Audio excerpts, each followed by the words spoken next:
अन्नदाता, पग पग पर है संग तुम्हारे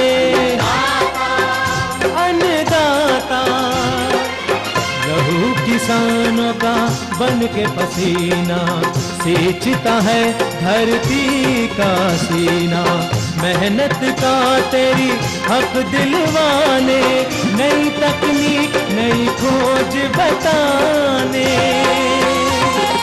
पशुधन को गुणवान बनाना, पौध सुरक्षा को सिखलाना, खेती के सब गुर समझाने, भारत का सरताज बनाने। आठों पहर है संग तुम्हारे अन्नदाता,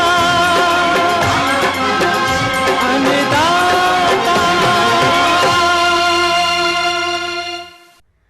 नमस्कार, मैं आपके साथ विभा उपाध्याय आप सभी दर्शकों का अन्नदाता कार्यक्रम में स्वागत करती हूं। हर रोज की तरह कार्यक्रम में लेकर आई हूं खेती बाड़ी से जुड़ी हुई बहुत सी लाभकारी जानकारियां। तो चलिए सबसे पहले देखते हैं क्या है विशेष आज के इस कार्यक्रम में।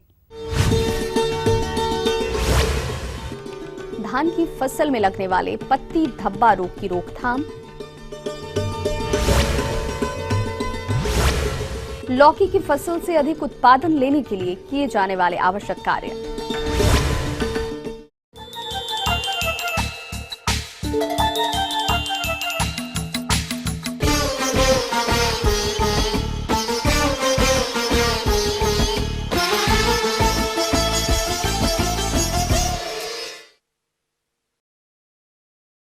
अपने प्रदेश में धान की फसल बढ़वार की विभिन्न अवस्थाओं पर है, लेकिन इन समय फसल की सभी अवस्थाओं में पत्ती धब्बा रोग की समस्या मुख्य रूप से देखी जा रही है। इस रोग की वजह से पौधों की बढ़वार रुक जाती है, साथ ही उत्पादन में भी भारी कमी आती है। इसलिए किसानों के लिए जरूरी है कि वो समय रहते इस रोग की पहचान करें, इसके रोकथाम के लिए सही उपायों को अपनाएं। तो किसान भाइयों, क्या है इस रोग की पहचान के लक्षण और इसका नियंत्रण किस प्रकार से करना है, आइए जानते हैं आत्मा परियोजना जिला दुमका के कृषि विशेषज्ञ डॉक्टर दिवेश कुमार से। पौधा अस्थायित्व ले लिया रोपने के पश्चात, तो इसमें एक मुख्य बीमारी नजर आता है, वो भूरी चित्ती रोग उसको हम कहते हैं, या ब्राउन स्पॉट ऑफ पैडी कहते हैं। ये भूरी चित्ती रोग हेलमिंथोस्पोडियम नामक रोग से ये फैलता है। किसान भाइयों, धान की फसल में भूरी चित्ती रोग काफी हानि पहुंचाता है, लेकिन किसान भाई इस रोग को पहचान नहीं पाते क्योंकि उन्हें इसके लक्षणों की जानकारी नहीं होती है। इसलिए इस रोग में कौन कौन से लक्षण फसल पर दिखाई देते हैं, आइए जानते हैं। ये भूरी चित्ती रोग जो होता है, ये देखेंगे कि पत्ती पर या तने पर छोटे छोटे काले भूरे धब्बे उभरते हैं, और ये कई धब्बे मिलकर एक बड़ा धब्बा का रूप ले लेता है और पूरे पत्ती को जला या सुखा देता है। इस तरह का लक्षण यदि आप देखते हैं छोटे धब्बे वाले, तो आप समझ जाएं कि यह भूरी चित्ती नामक रोग से ग्रसित हो गया। तो किसान भाई, यह हानि उतना लगता है किसान को कि हानि नहीं पहुंचाने वाली रोग है, लेकिन यह आक्रांत अवस्था में ये पूरा हानि पहुंचाता है। पौध के जो कल्ले बनते हैं उसकी संख्या कम कर देते हैं, और बाली भी कल्ले में कम आने की संभावनाएं होती हैं। यदि बाली आ भी जाता है तो उसमें दाने हल्के आएंगे, या फिर श्रिविल्ड दाने आएंगे, या वजन इसके कम होंगे। इस तरह की कई ऐसी संभावनाएं होती है जो कि उत्पादन को प्रभावित करता है। धान की फसल में ये रोग ना हो, इसके लिए बुआई के समय ही इन रोगों का प्रबंधन करना चाहिए। इसके लिए जहाँ तक हो सके रोगरोधी किस्मों की बुआई करनी चाहिए। साथ ही बीजों को बुआई से पहले फफूंदनाशक दवा से अच्छी तरह उपचारित कर लेना चाहिए। इसके बाद में धान की बोनी करनी चाहिए। इतना ही नहीं, धान की पौध रोपाई से पहले पौध को फफूंदनाशक दवा से उपचारित करना रोगों की रोकथाम प्रभावी पाया गया है। तो सबसे पहले एक चीज अब तो खेत में रोपनी हो चुका, तो आप इसको जब जैसे यह आपको लक्षण दिखाई देता है, तो आप मेनकोजेब नामक रसायन की ओर आप ध्यान दें, जो बाजार में डायथेन M45 या इंडोफिल M45 के नाम से मिलता है। इस रसायन को आप 2.5 ग्राम प्रति लीटर पानी में घोल बना लें, और इसमें हल्का सा स्टिकर कोई भी, जैसे आप शैम्पू का पाउच, शैम्पू वाली पाउच का आप उसमें मिलाकर घोल दें, या डिटर्जेंट पाउडर का जैसे आप 10 लीटर पानी में दवा मिला रहे हैं, 10 लीटर में आपका 25 ग्राम दवा मिलेगा, जो इंडोफिल M45 या डायथेन M45। उसमें आप 2 से 3 ग्राम डिटर्जेंट पाउडर मिलाकर वो स्टिकर का काम करेगा और फसल के ऊपर आप एक स्प्रे कर दें। तो उसके बाद फिर 10 से 12 दिन के बाद दूसरा स्प्रे कर दें, तो आप देखेंगे कि आपका यह रोग फैलने से आपका फसल बच जाएगा। एक और किसान भाई जान लें कि किसान का ही प्रयोग है, इस प्रयोग को वैज्ञानिकों ने अपनी सहमति दी है इस प्रयोग पर। एक गौमूत्र और नीम का पत्ता, ये दोनों को गौमूत्र या आप 5 लीटर या 10 लीटर पानी में आप लगभग 2 किलो गौमूत्र ये नीम का पत्ते को गला दें, 15 दिन छोड़ दें गलने के लिए। उसको कपड़े में छान कर फिर आप पानी में, जैसे आप 50 से 60 ml गौमूत्र और नीम के पत्ते को 1 लीटर पानी में मिला दें। ये 100 ml भी रहेगा तो कोई हर्ज नहीं है, माने 50 से 100 ml के बीच का मात्रा 1 लीटर पानी में आप मिलाकर अपने फसल के ऊपर आप स्प्रे करें, तो आप देखेंगे कि यह जो ब्राउन स्पॉट पैडी नामक रोग है, इससे आपकी फसल प्रभावित होने से बच जाएगा। ये थी कुछ उपयोगी जानकारियां। अब लेते हैं एक छोटा सा ब्रेक, जल्द लौटेंगे और कार्यक्रम में आगे हैं महत्वपूर्ण जानकारियां। बने रहिए हमारे साथ।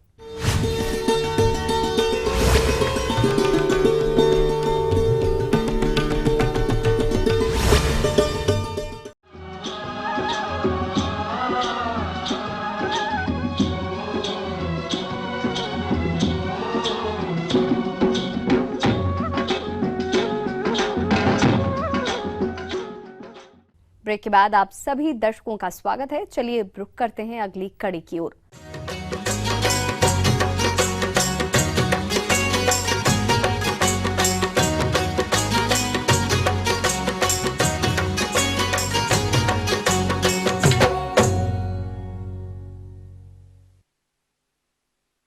कद्दू वर्गीय सब्जियों में लौकी का एक महत्वपूर्ण स्थान है, जिसकी खेती बड़े क्षेत्रफल पर की जाती है। और जिन किसानों ने लौकी की फसल लगा रखी है, उनकी फसल फलत की अवस्था पर है और इस फसल से अधिक उत्पादन लेने के लिए फसल में कुछ कार्यों को करना जरूरी होता है। तो किसान भाइयों, इस समय लौकी की फसल में कौन कौन से कार्यों को करना जरूरी है, इस बारे में उचित सुझाव दे रहे हैं कृषि वैज्ञानिक डॉक्टर PC गढ़वाल। इस प्रकार इसमें जैसे कुछ खरपतवार नियंत्रण के बारे में अगर बात करें तो मनुष्य के आहार में सब्जियों का विशेष स्थान है, जिसके लिए किसान विभिन्न प्रकार की सब्जियों की खेती करते हैं। तो जिन किसानों ने घिया या लौकी की बुआई समय से की होगी, उनकी फसल इस समय बढ़वार ये खेतों में है। चूँकि यह बरसात का मौसम चल रहा है, ऐसे में अधिक खरपतवार फसल के साथ उग जाते हैं, जो आपकी फसल से खाद, पानी, पोषक तत्वों एवं प्रकाश से प्रतिस्पर्धा करते हैं, जिसके कारण फसल की सही बढ़वार नहीं हो पाता। परिणाम स्वरूप उपज कम मिलती है। तो इस प्रकार की समस्या से बचने के लिए घिया की फसल में निराई गुड़ाई करनी होगी। इसमें प्रथम निराई गुड़ाई 25 से 30 दिन पर करें। इसके बाद दूसरी निराई गुड़ाई 40 से 45 दिन पर करें और यदि आवश्यकता पड़े तो तीसरी 55 दिन पर निराई गुड़ाई करके फसल को खरपतवारों से मुक्त रखें। चूँकि बरसात का मौसम चल रहा है, ऐसे में फसल में सिंचाई जरूरी नहीं है तथा जहां पर अधिक बरसात हो रही है वहां जल निकास की उचित व्यवस्था करें और यदि बारिश नहीं होती है तो खेत में नमी को ध्यान में रखते हुए सिंचाई करें। घिया की अधिक पैदावार एवं गुणवत्ता के लिए पौधों को सहारा अवश्य दें। अब बात करते हैं किसान भाइयों कि इसमें कई प्रकार से जैसे इसकी लंबाई की सबसे पहले बात की जाती है। इसको लगाने का जो सिस्टम है, इसके बारे में अपन बात करते हैं। जो ये लगाने का सिस्टम है, इसको अपन मेड़ तथा थावला विधि से लगाया गया है, ये सिस्टम है। और इस सिस्टम के हिसाब से इन्होंने ऊपर नेट बना लिया जाता है।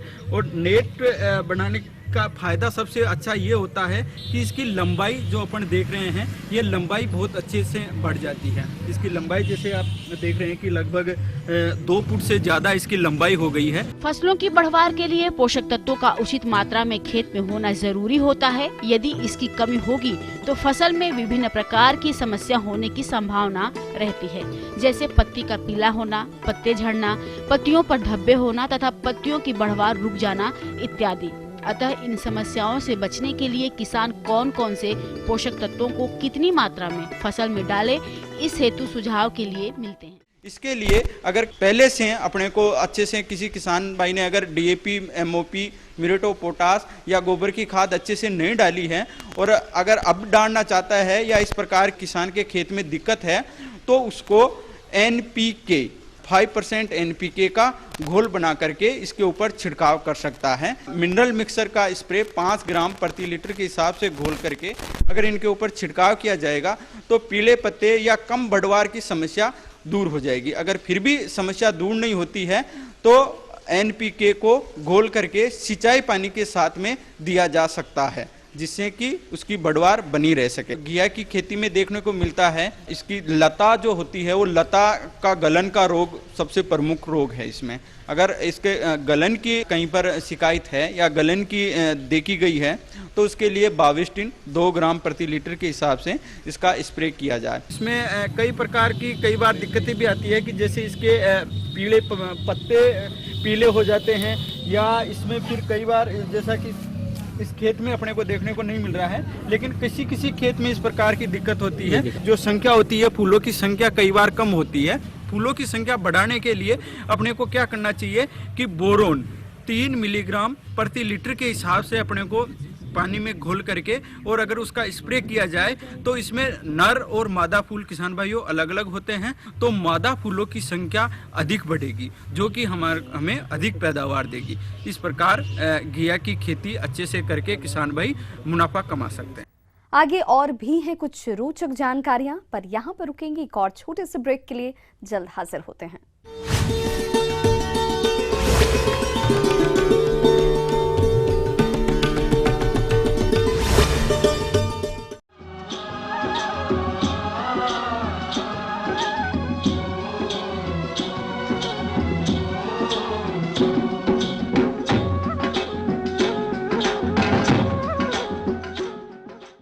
ब्रेक के बाद एक बार फिर से आप सभी दर्शकों का अन्नदाता कार्यक्रम में स्वागत है।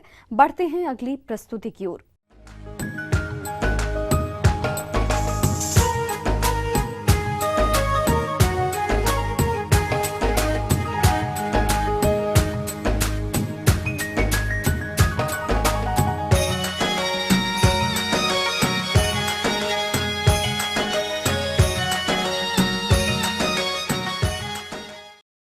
फलों की बागवानी से होते लाभ को देखते हुए प्रदेश के बहुत से किसान विभिन्न फलों की बागवानी करने लगे हैं और जिन किसान भाइयों ने 1 से 2 वर्ष पहले इन फल बागों को स्थापित किया है, उनके पौधों की बढ़वार अच्छी तरीके से हो, इसके लिए जरूरी है कि समय समय पर किए जाने वाले जरूरी कार्य और पौध सुरक्षा पर विशेष रूप से ध्यान दिया जाए ताकि आने वाले वक्त में इन फल बागों से अधिक फलन मिल सके।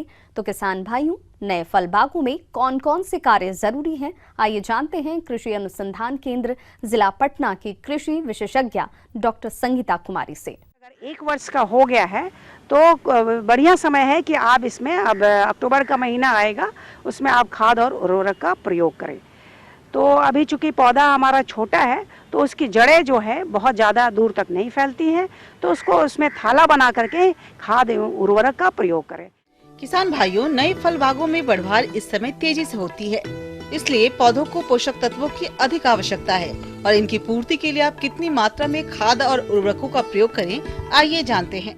जैसे अमरूद के लिए 20 किलो कंपोस्ट, 50 ग्राम यूरिया, 50 ग्राम डीएपी तथा 50 ग्राम म्यूरेट ऑफ पोटास तना से थोड़ा दूर रख करके उसमें सभी चीज़ें मिला दे और तथा उसको ढक दे और सिंचाई कर दे। इसी तरह लीची के बगीचे में आप 20 किलो जो कंपोस्ट और 100 ग्राम यूरिया तथा डीएपी और पोटास 50 ग्राम डाल करके इसी तरह से थाला बना करके मिला दे।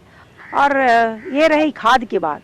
अब आती है कि अभी आपका पौधा 1 साल का है तो हमारा जो है बगीचा है 5 साल के अंदर आते आते अच्छे तरह से इसमें फल आना शुरू हो जाते हैं।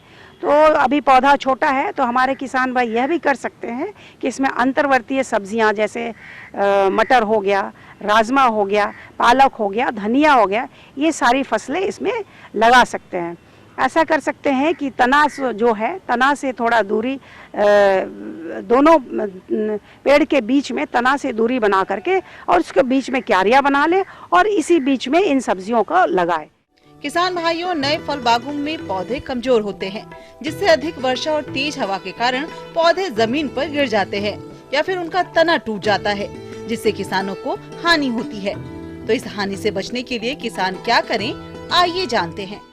अब बात आती है कि जैसे हमारे पौधे अब तेज, कई बार होता है कि जाड़ा में जो है पाला लगने की समस्या होती है, तो पाला से बचाव के लिए समय समय पर इसकी सिंचाई करें और साथ ही साथ इसमें यह भी देखें कि समय समय पर खरपतवार जलाकर भी बगीचे को गर्म कर सकते हैं। और नहीं तो जैसे पाला बहुत अधिक गिर रहा है तो उसके ऊपर, छोटे पौधे के ऊपर छप्पर भी लगा सकते हैं। पौधे चूँकि छोटे हैं तो उसके बचाव के लिए आप इसको लकड़ी का सहारा अवश्य लगा दें और बगीचे की सुरक्षा हेतु आप जरूर इसे कटीली तार से घेराव रख दें या जैसे कि कटीली जो हेज पौधे हो गए उसको भी आप लगा करके आप अपने बगीचा को सुरक्षित रख सकते हैं। और आप यह देखिएगा कि आपका जो पौधा है, बगीचा पेड़ है, उसके जो तना है उसको ज़रूर रंगाई, उसको पुताई करते रहें। इसके लिए आप चूना तथा उसमें तूतियाँ मिला करके इसकी पुताई जो है ज़मीन से 100 सेंटीमीटर ऊंचाई तक उसकी पुताई करें। किसान भाइयों, नए फलों के पौधे जल के प्रति अति संवेदनशील होते हैं। जल की कमी होने पर यह सूख जाते हैं और इसके विपरीत बाग में जल जमाव के कारण भी पौधे सूख जाते हैं या कई घातक रोगों की चपेट में आ जाते हैं। इसलिए नए फल बागों में उचित जल निकास की व्यवस्था करें। साथ ही भूमि में नमी की कमी होने पर हल्की सिंचाई करें। यह भी ध्यान दें कि पौधा जो है हमारे जो सूख रहे हैं उसको भी आप दूसरा नया पौधा उसकी जगह आप रिप्लेस कर सकते हैं। और जैसे आपके बगीचे में जो पौधे में अगर रोग व्याधि लग गए तो उसकी छटाई कर दें और इस पे रोगर का छिड़काव अवश्य कर दें। रोग से बचाव के लिए 1 मिलीलीटर 1 लीटर पानी में डाल करके पेड़ों पर छिड़काव करें। और इस तरह से अगर हमारे किसान भाई बगीचे का ध्यान रखेंगे तो अवश्य ही आपका जो बगीचा आने वाले समय में अधिक फल फूल देगा।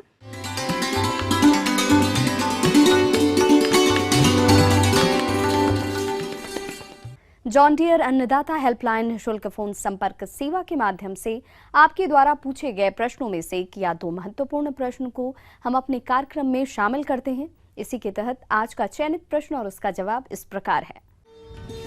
अन्नदाता निःशुल्क फोन संपर्क सेवा के माध्यम से पूछे गए प्रश्नों में से कार्यक्रम में आज जो प्रश्न हमने शामिल किया है उसे पूछा है जिला दुमका से अमित कुमार जी ने। यह सोयाबीन की फसल में लगने वाले रोगों के बारे में जानकारी चाहते हैं।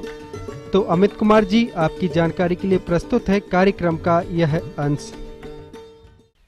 एक्चुअल में सोयाबीन में कई बीमारियां लगती है, लेकिन मुख्य रूप से खास करके हमारे झारखंड, छत्तीसगढ़, मध्य प्रदेश या पड़ोसी राज्य कह सकते हैं, जो मुख्य बीमारी लगती है उसमें है फाइटोप्थोरा रूट रॉट। ऐसा देखा जाता है खास करके कि फाइटोप्थोरा रूट रॉट बहुत ही कॉमन है। इस तरह से जैसा कि हम जानते हैं, जब पौधा छोटा होता है या कह सकते हैं 20 दिन या 25 दिन का होता है, उस समय तक ये बीमारी का प्रकोप बहुत ज़्यादा होता है। इसमें रोग के लक्षण खास करके जड़ के पास में दिखने को मिलता है। जड़ धीरे भूरा होने लगता है और गल करके मर जाता है।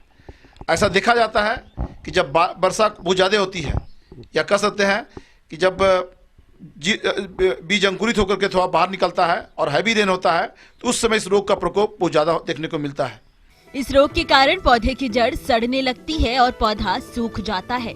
ये रोग जलभराव वाले खेतों में अधिक होता है, इसलिए इस रोग की रोकथाम आप कैसे करें, आइए जानते हैं।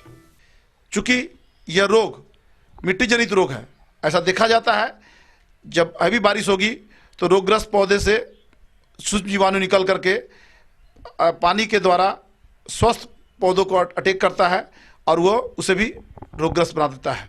इस रोग से बचने के लिए किसान बंधु खास करके आपको बताना चाहेंगे, चूंकि यह मिट्टी जनित रोग है, इसीलिए हम लोग सलाह देते हैं जिस खेत में इसका प्रकोप दिखाई पड़ता है उस खेत में अगले साल 2 साल तक कम से कम सोयाबीन की खेती ना करें। उसके जगह पर आप मकई लगा दें, इसके जगह पर आप कोई दलहन लगा दें इस तरह से करने पर इस बीमारी को आसानी से हम लोग रोक सकते हैं। खेत में अच्छा ड्रेनेज भी होना चाहिए, या अगर अच्छा ड्रेनेज होगा तो निश्चित रूप से इस बीमारी का प्रकोप नहीं के बराबर होगा। तीसरा, चूंकि ये बीमारी बीज जनित के द्वारा भी फैलता है, देखा जाता है, तो इसीलिए बीज बोने से पहले बीज का बीज उपचार बेबिस्टिन नामक दवा से कर देना चाहिए। 2 ग्राम बेबिस्टिन प्रति किलोग्राम बीज की दर से बीज उपचार करने पर इस बीमारी को हम लोग आसानी से कंट्रोल कर सकते हैं।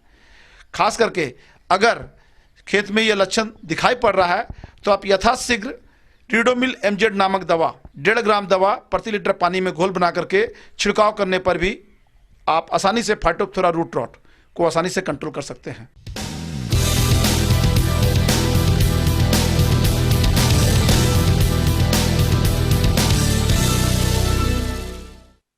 राज्य के विभिन्न मंडियों में कृषि उत्पादों के चढ़ते उतरते बाजार भाव की संक्षिप्त जानकारी इस प्रकार है।